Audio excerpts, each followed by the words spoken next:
Thank you, Mr Acting Deputy President. I also rise to speak on this MPI, and I notice the focus of the MPI is on leadership, and I think it's important to understand what good leadership is about. And at its heart, good leadership is about integrity.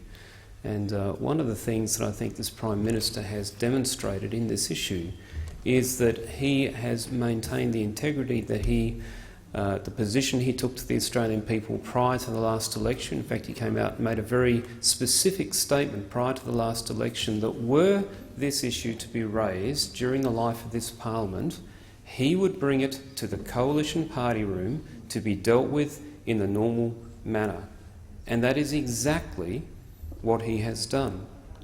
And so if there's one thing, and I speak as someone who's served in the military for a couple of decades, if there's one thing you look for in a leader, it is integrity and consistency, and that is what the Prime Minister has shown here. Now, the Senator opposite just talking about things that are important and talking about the community asking for us to deal with things that are important, and I go to a number of opinion polls that have been conducted by various polling groups around the country, and what it clearly shows is that the issue of same-sex marriage is not a first-order issue for the vast majority of Australians. They are concerned to have a government that will deal with the economy, with the creation of jobs and opportunity, to deal with national security, whether that be securing our borders or whether that be dealing with the foreign fighter threat and the terrorist threat and countering violent extremism. They're concerned about things like the environment and wanting to see emissions targets put in place that are both effective but also that won't cripple the economy by having things that are disincentives to people investing and employing and in fact destroy jobs and just shift manufacturing and other things that create emissions offshore to places where there will be much worse outcomes. So what I see from this Prime Minister is leadership both in terms of this issue, in terms of being consistent and maintaining faith with what he promised to the Australian people, but also with providing very clear direction, leadership and most importantly achieving outcomes with the things that the Australian people have consistently rated as the top priorities that they want the government to be focusing on. In terms of being inclusive, the Senator opposite complained that the Prime Minister had not been inclusive. The very fact that he had promised to take this issue to the coalition party room and maintain faith with that promise and included those people in what was a very lengthy but robust and respectful debate indicates that he was prepared to be inclusive of all the people, that he had said that in this first step he would engage in that process. And what's important here is that he has listened to that, as any good leader should. He is often criticised for making decisions without adequate consultation, and now that he has put in place a process whereby he has consulted and listened to the members of the coalition party room, which is exactly what he promised he would do, he's now being criticised for listening and not taking decisions off his own bat. And as a result of that listening, what he's indicated is that he will include not only the coalition party room but the broader Australian society.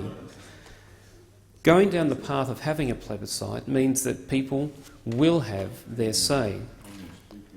It's instructive and important, I think, to look at what a plebiscite means, and certainly if you go to the commentary that the Australian Parliamentary Education Office has on their website, they call it an advisory referendum as an alternate name to plebiscite because it doesn't change the Constitution.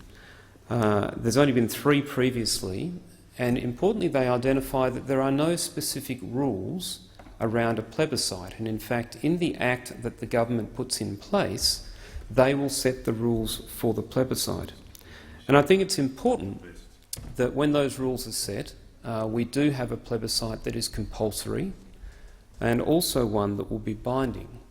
Compulsory is important because that means that we will avoid the situation that occurred in Ireland where we saw a massive investment of funding from an individual in America to target and influence an active group within the Irish society so that they became the majority of those who did turn out to vote, even though the actual turnout was only around half of the society in Ireland. And so if we're going to get a true reflection of the views of the Australian people, then that does need to be a process that all Australians are involved with. The binding side of it is also important, and the Prime Minister indicated in a couple of the media interviews he's done recently that he would be looking for a process where the Parliament would be bound by the outcome of that plebiscite. And that's important because this Parliament has decided. There have been several votes on the issue of same-sex marriage and they have been defeated. But those who are actively pursuing this have not accepted that and keep bringing back more proposals. So if the people speak with a voice to say they support it, it should be binding to go through. But if they speak with a voice to say it is not supported, equally the Parliament should listen, and that should be the end of the story, and there should be no more bills coming through in the Parliament seeking to overturn a binding plebiscite that the people of Australia have put forward. So the leadership that this Prime Minister has shown is consistent.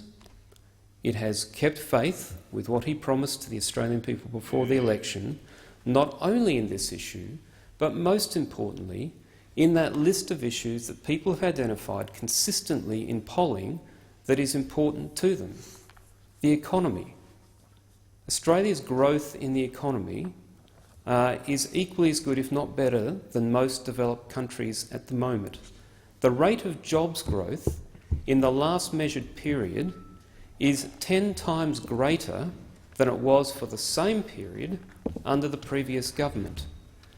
Australia is generating more jobs and is well on track to achieving the 1 million jobs in 5 years that the Prime Minister promised prior to the last election. The one exception I'll note to that is my home state of South Australia, where we are in dire circumstances because of the consistent decisions in nearly 14 years of a Labor government that have destroyed the environment that gives employers and businesses confidence to invest and grow and employ. The Prime Minister has met the commitments that we made prior to the election to restore security to Australia's borders. Despite the last government, which opened the borders, saw over 1,000 people drown, saw 50,000 people come here, and importantly, went from no children in detention when they came to power to over 1,900 children in detention in July of 2013, this government, under the leadership of the Prime Minister, has stopped the boats coming, but importantly has also stopped people drowning and has reduced the number of children in detention to under 120, the last figures that I saw. Now that is a significant outcome delivered through the leadership of this Prime Minister at both a national security and a humanitarian perspective. And people should never forget that he achieved, with his team and the same departments and the same resources that were available to those opposite, an outcome that they said can never be achieved. In terms of national security, where we saw $21 billion either deferred or taken completely out of the defence budget, where we saw no decisions taken to contract new shipbuilding, and in fact the one decision that was taken to buy a large ship, members opposite bought a second-hand ship from the UK. The one decision that was taken to build vessels, they sent the contract for 12 smaller vessels to Spain. When industry came to the members opposite with an unsolicited proposal to build the future supply ships, they did nothing. And they have the hide now to be saying that they didn't have to take a decision because the shipyards were working at capacity under them. Well, they were working at the capacity because of the leadership of the Howard government, who signed the contracts for the LHD and for the AWD, And in the future they will be working because of the leadership and commitment of this government to bring forward future shipbuilding programs to give Australia and Australians a secure future. Thank you, Senator Fawcett. Senator Wright.